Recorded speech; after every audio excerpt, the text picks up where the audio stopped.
A Primeira Igreja Batista de Macaé apresenta Programa Semear e Vida, uma mensagem de paz, fé e esperança para transformar a sua vida.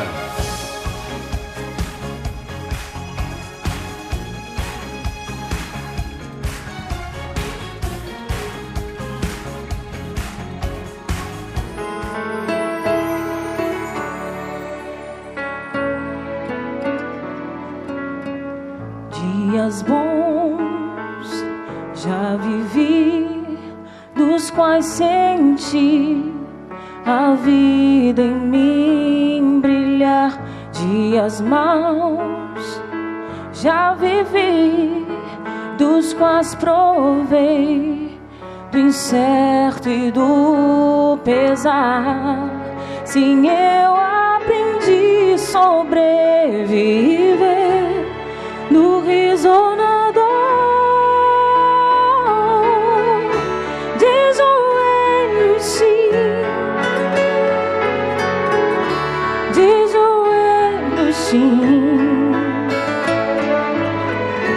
Lá estou diante do amor que muda meu ser. Sim, Cristo é real, há poder quando estou de joelhos.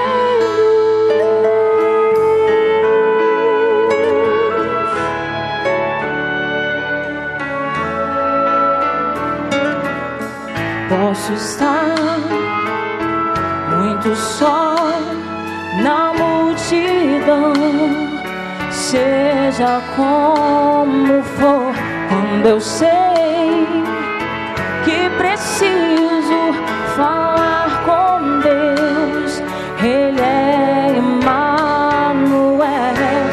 Se os olhos fechar, só haverá a sua luz. De joelhos sim, de joelhos sim.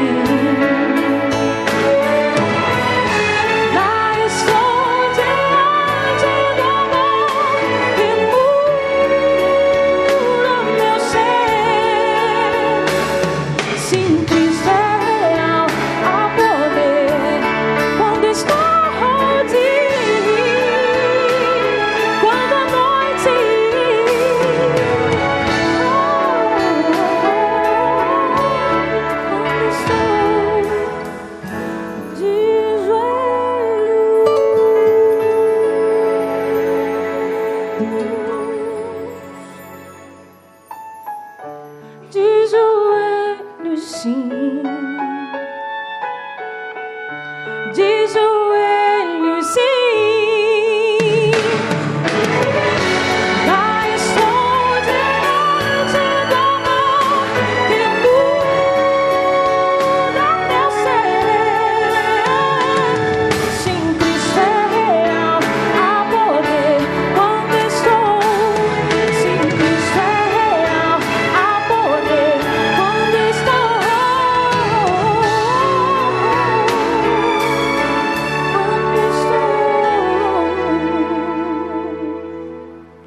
De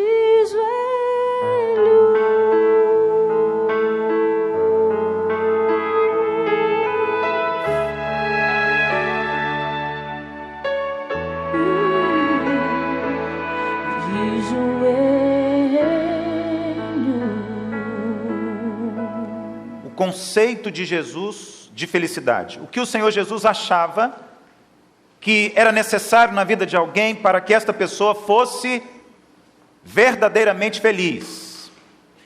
E Jesus sobe a um monte. Ele se assenta e à sua volta os seus discípulos e também uma multidão, diz a Bíblia.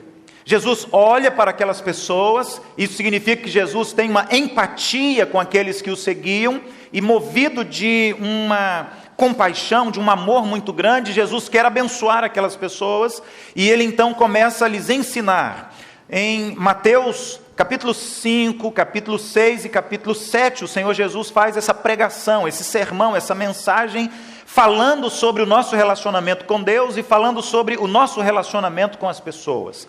E na introdução do sermão, no prelúdio da sua palavra, Jesus então nos traz aquilo que tem sido comum entre nós chamar de as bem-aventuranças. Nós já consideramos 5 delas, e nesta noite eu quero convidar você para nós lermos a 6ª bem-aventurança. E durante alguns minutos preciso da sua atenção para nós discorrermos um pouquinho sobre estas palavras de Jesus, procurando descobrir qual era a intenção do Mestre, qual era o objetivo do Messias, o que será que o Senhor Jesus queria dizer para os seus discípulos, o que será que Jesus queria dizer naquele momento para a multidão que estava em torno dele naquela montanha. O que será que Jesus queria que os evangelistas registrassem nas Escrituras Sagradas, na Bíblia, e Deus manteve aí durante esses 2000 anos para chegar hoje e falar ao meu coração e ao seu coração também. O que será que isso tem a ver comigo? O que será que isso tem a ver com você? O que será que a palavra de Deus, a Bíblia, a mensagem, a pregação de Jesus, o sermão do monte tem a ver com a gente hoje, aqui, agora, nesse tempo que estamos vivendo, diante do mundo que nos traz tantos desafios e que a cada dia exige de nós decisões, escolhas, ações e reações. Mateus capítulo 5, nesta noite estaremos lendo apenas o versículo 8, mas eu convido você depois a ler Mateus 5, de 1 a 12, e se você ficar mais animado ainda, continue lendo até o final do capítulo 5, e depois o capítulo 6 e o capítulo 7, toda a mensagem, toda a pregação, todo o sermão do monte que Jesus pregou e que o evangelista Mateus registra aqui nesse texto. Apenas o versículo 8, onde o Senhor Jesus olha para aqueles que o seguiam, olha para a multidão e diz assim: muito felizes, abençoados, afortunados, bem-aventurados os puros de coração, porque os puros de coração verão a Deus. Bem-aventurados os puros de coração, pois verão a Deus. Oremos. Senhor, mais uma vez estamos diante da Tua palavra e pedimos que ela venha sobre nós, viva, eficaz, penetrante e não volte vazia. Em nome de Jesus. Amém. Um homem que eu admiro muito, um grande teólogo, um grande pastor, um grande estudioso, que é doutor em grego e Novo Testamento, o pastor doutor Russell Shedd, disse que era previsível nas bem-aventuranças que o Senhor Jesus dissesse isso. Era previsível que Jesus afirmasse assim: bem-aventurados os limpos de coração, muito felizes, afortunados, extremamente abençoados são aqueles que buscam um coração limpo, um coração puro. Ou seja, aqueles que são lavados no poderoso detergente espiritual que é o sangue de Cristo e que foi derramado na cruz do Calvário para a nossa salvação. Claro que Jesus não estava falando aqui sobre este extraordinário músculo do tamanho de um punho cerrado que nós temos do lado esquerdo do peito. Não. O que Jesus estava dizendo aqui era que é preciso ser puro de coração, mas o coração significa o ser, significa aquilo que você é, aquilo que você pensa, planeja, sente, deseja, decide, avalia, escolhe. É sobre isso que Jesus estava falando. Não esse órgão extraordinário que, enquanto está funcionando e batendo no ritmo certo, bombeia o sangue, o oxigênio e mantém você vivo. Mas Jesus estava falando, é preciso ser limpo de coração, limpo na mente, é preciso ser limpo na alma. Como diriam os psicólogos, este coração, entre aspas, é o verdadeiro eu, o ego, algo vital, é você, o centro de controle da sua consciência, de onde fluem todas as questões fundamentais da sua vida. é onde estão as suas emoções, é onde estão os seus sentimentos, é onde estão os seus pensamentos, é onde você elabora todas as coisas e depois você toma as decisões e você começa a agir, você começa a fazer as coisas e você começa a falar as coisas. Então é sobre isso que Jesus está dizendo: bem-aventurados aqueles que têm um coração limpo, um coração puro. Quando a Bíblia fala sobre o coração de uma pessoa, então ela está se referindo à sede, o centro de suas emoções, dos seus sentimentos. A Bíblia está falando sobre o amor, sobre a coragem. A Bíblia está falando sobre o temor, a alegria. A Bíblia está falando sobre a tristeza, o ódio. O coração é o centro da vida. É o centro da vida moral, é o centro da vida intelectual, e naturalmente que, de capa a capa, de Gênesis a Apocalipse, toda a Bíblia vai afirmar que o coração é o centro da vida espiritual do ser. É sobre este coração, que é o centro da nossa existência, que a Bíblia está falando. Talvez se Jesus tivesse nascido algumas centenas de anos depois, ele teria dito assim: bem-aventurados os que têm um cérebro limpo. Mas Jesus diz, porque naquele momento, naquele tempo, naquele contexto da história, o entendimento era esse: o coração é o centro da existência, é o centro da vida. Então, antes dele, por exemplo, o rei Salomão escreveu em Provérbios 21, versículo 2: o Senhor Deus sonda os nossos corações, e quando Ele sonda os nossos corações, ou o nosso coração, Ele observa as decisões que o homem toma. A ideia do sábio rei Salomão é exatamente essa, ou seja, quando Deus conhece o seu pensamento, quando Deus conhece os seus sentimentos e as suas emoções, Ele sabe sobre as decisões que você toma em todas as áreas da sua vida. O profeta Jeremias assegura que o Senhor conhece a nossa vida profundamente, exatamente porque Ele conhece o nosso coração. E em Jeremias 17:10 está escrito assim: eu, o Senhor, esquadrinho o coração, eu provo os pensamentos. A ideia continua sendo exatamente a mesma. E Jesus está tendo esse entendimento, esse pensamento, e é sobre isso que ele está falando, quando ele, naquela montanha, assentado, rodeado pelos seus discípulos mais próximos e a multidão que o seguia, diz: bem-aventurados, muito felizes, afortunados, abençoados, são todos aqueles cujo coração é puro, é limpo, pois eles verão a Deus. Quando Jesus diz que era preciso ter um coração puro para ser feliz, ele estava diante de judeus. A maioria daqueles que estavam ali ouvindo Jesus na montanha eram judeus, e os judeus achavam que uma pessoa ficaria impura se comesse algumas coisas ou se bebesse algumas coisas. E Jesus estava mais uma vez indo na contramão do conhecimento, do entendimento teológico deles, e Jesus estava indo na contramão da cultura deles, e Jesus estava dizendo: não é nada disso que vocês vinham pensando e ensinando, mas na verdade o mais importante é aquilo que flui de dentro do coração, das emoções e sentimentos, da alma de vocês. Jesus quebra esse paradigma judaico, e ele vai dizer que agora vocês precisam entender que o que contamina o homem é muito mais o que sai de dentro dele, o que flui do seu interior, como está no Evangelho de Marcos, capítulo 7, versos 21 e 22, e eu quero convidar você para ler comigo, o texto está na tela. Vamos lá? Porque de dentro do coração dos homens é que procedem os maus desígnios, a prostituição, os furtos, os homicídios, os adultérios, a avareza, as malícias, o dolo, a lascívia, a inveja, a blasfêmia, a soberba, a loucura. Meus irmãos, antes de nós falarmos qualquer palavra, antes de nós agirmos minimamente falando, nós pensamos. Antes de tudo na nossa vida nós pensamos. Antes de tudo na nossa vida nós sentimos.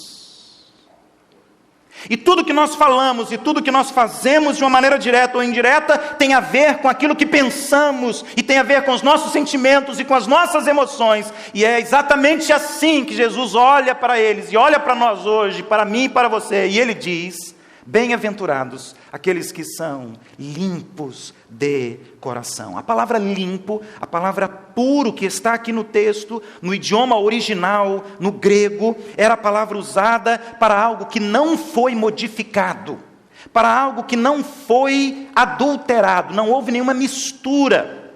Ou como dizem acerca da gasolina, que alguns postos colocam alguns produtos, adicionam para ela render mais na bomba, não pode ser batizado.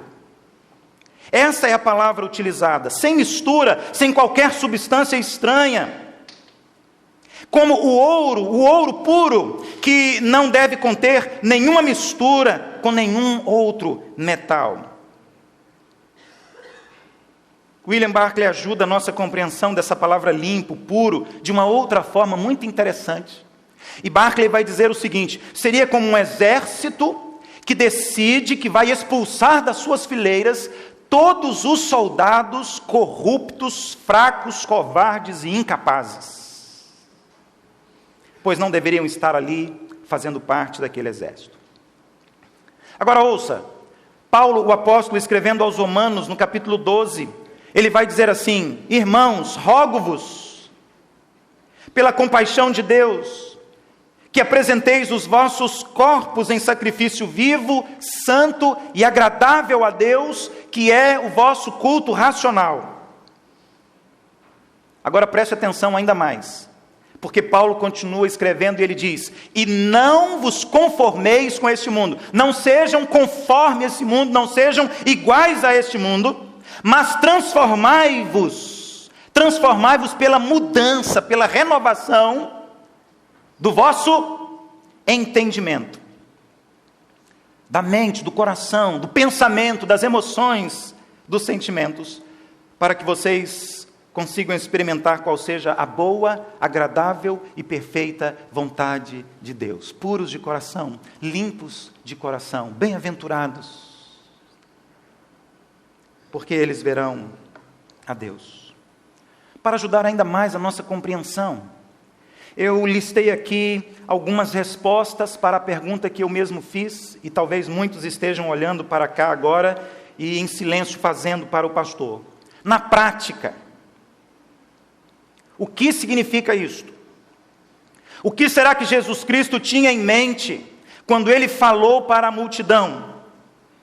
E olhando para cada uma das pessoas que estavam ali ouvindo, Jesus disse: se você quer ser feliz, você precisa ter um coração limpo. O que será que estava por trás desta expressão? O que será que Jesus tinha como intenção? O que será que Jesus queria de fato dizer para aquelas pessoas a partir desta metáfora, um coração limpo? Este símbolo, essa ilustração que Jesus utiliza. Irmãos, eu creio que Jesus estava falando sobre ter um coração limpo, puro, onde não há idolatria. Bem-aventurados aqueles que têm um coração puro, porque Deus está em primeiro lugar, nada mais e ninguém mais. O primeiro e maior dos mandamentos, Jesus mesmo disse: ame a Deus de todo o teu coração, de toda a tua alma e de todo o teu entendimento.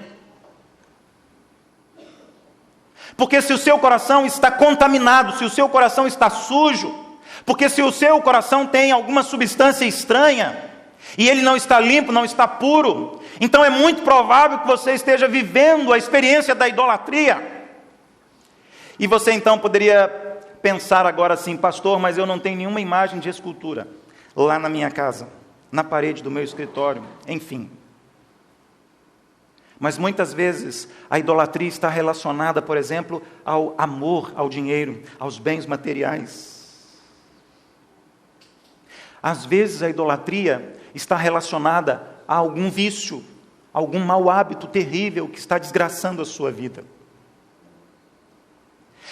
Conheço pessoas que amam tanto outras pessoas, que transformam essas pessoas em grandes ídolos.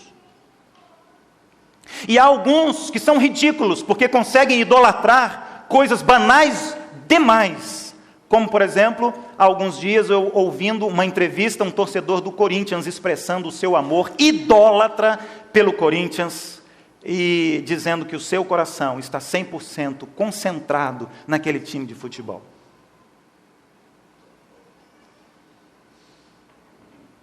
Quantos não passaram mal ontem à noite, gente? Por uma banalidade, 5-0. Isso acontece nas melhores famílias, inclusive com o Vasco. Mas podia ser o Flamengo, ameaçado de rebaixamento para a segunda divisão. Podia ser o Fluminense, podia ser o Botafogo ou qualquer outro. Conheço um homem que é torcedor do Tricolor e que mora em Campos, um senhor de idade. Ele não pode mais assistir os jogos do Fluminense, porque o genro dele, que é médico, me disse que tem que dar remédio para ele, porque ele passa mal.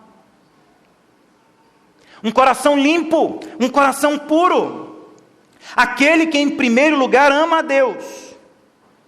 Esse não amará nada mais fora da medida.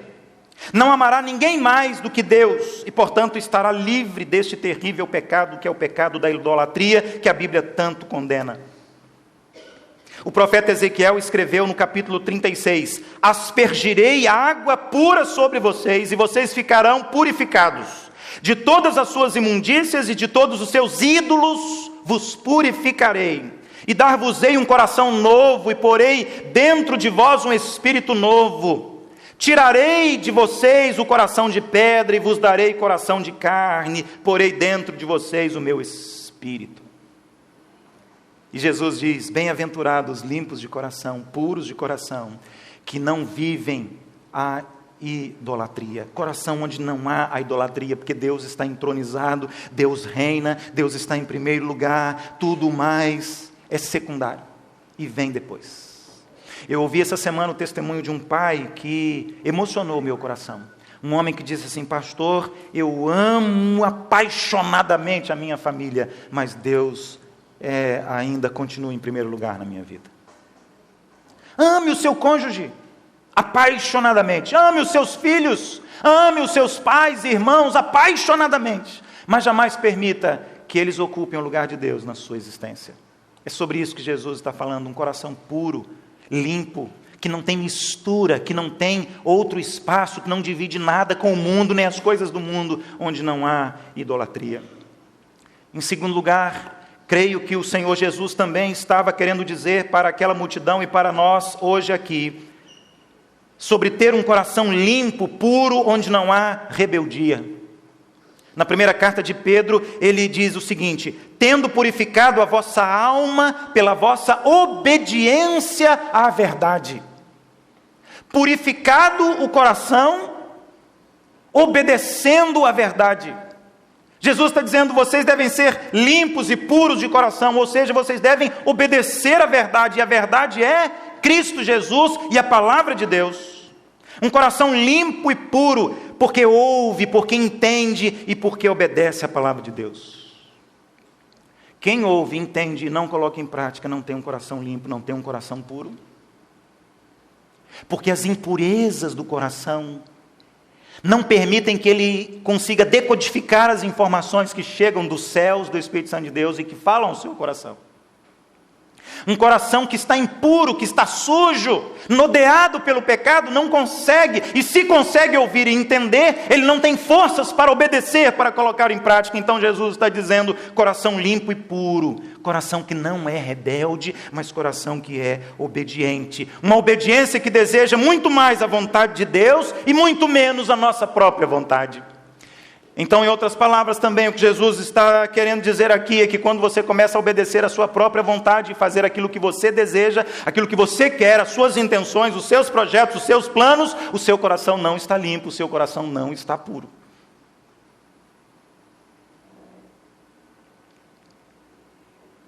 Infelizmente, nas últimas décadas, a ênfase na graça tem sido tão grande que muitas pessoas estão confusas e acham que é preciso ignorar completamente todas as leis, mandamentos, ordenanças e estatutos do Senhor.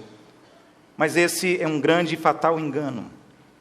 Porque Jesus deve ser não apenas o Salvador pela fé, mas também o Senhor que deve ser obedecido. E ele está falando que aquele que tem um coração puro e limpo não é rebelde, mas obedece, e obedece com facilidade, porque ele consegue entender que Deus é o Senhor e que ele é servo, que ele deve obedecer. É um ser criado que deve obediência ao ser celestial. A graça nos liberta da escravidão da lei, mas a graça nos convida a seguirmos com alegria os mandamentos do Senhor. Terceiro lugar, um coração limpo, puro. Jesus estava falando sobre um coração onde há o arrependimento. Ora, a palavra arrependimento significa exatamente uma mudança de mente, de rumo, de direção, de vida. Assim nós devemos considerar que mudar de mente, mudar de atitude, é uma espécie de limpeza, de purificação da mente, da alma, do coração, da vida do ser. Um coração limpo, um coração puro, só é possível na vida do homem, da mulher que se arrepende dos seus pecados. E permite que Deus venha limpando, que Deus venha purificando, que Deus venha mudando, que Deus venha transformando, que Deus venha convertendo tudo. Mas isso só acontece com um coração arrependido. Porque onde não há arrependimento, não há fé. E onde não há arrependimento, não há fé, não há salvação. E onde não há arrependimento, nem fé, nem há salvação, não há purificação. Não há essa limpeza, como disse na introdução, citando o pastor Russell Shedd, o detergente espiritual que é o sangue de Cristo, que limpa o nosso coração de todo o pecado.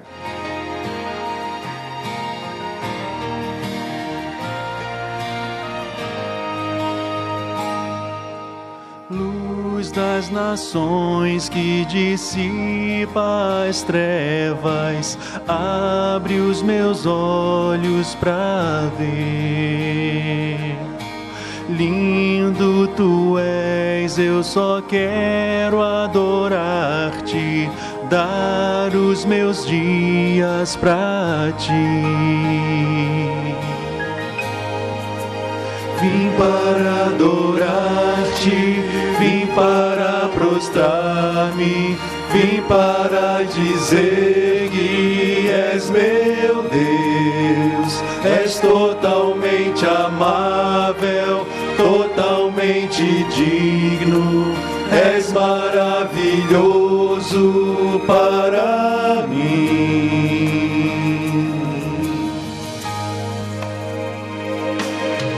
Rei sobre todos, tu és exaltado, entronizado no céu, humildemente a terra se entregou por amor. Vim para adorar-te, vim para prostrar-me, vim para dizer que és meu Deus, és totalmente amável, totalmente digno, és maravilhoso para mim.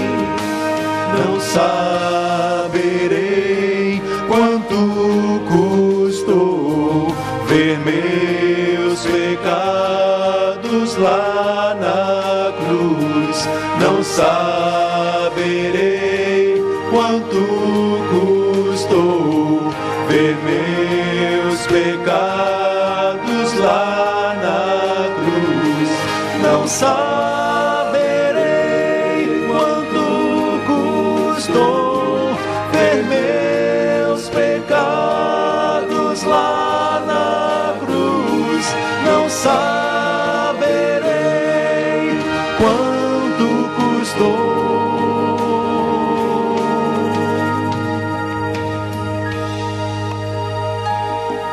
Adorar-te, vim para prostrar-me, vim para dizer que és meu Deus, és totalmente amável, totalmente digno, és maravilhoso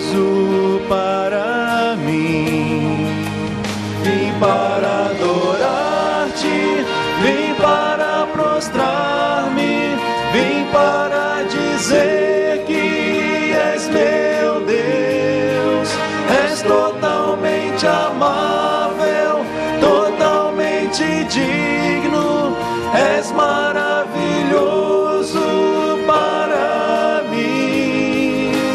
Vim para adorar-te, vim para prostrar-me, vim para dizer que és meu Deus. Vim para adorar-te.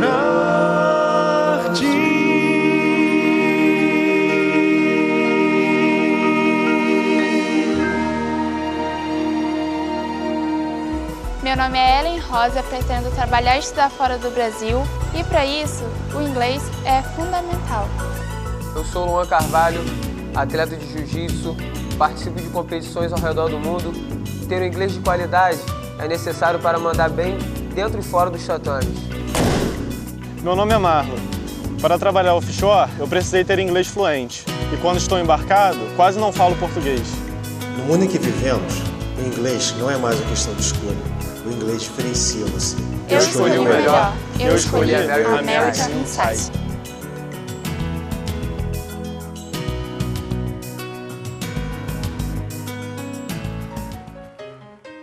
A Primeira Igreja Batista de Macaé apresentou Programa Semear e Vida. Obrigado pela sua audiência e até o nosso próximo programa. Deus continue abençoando a sua vida.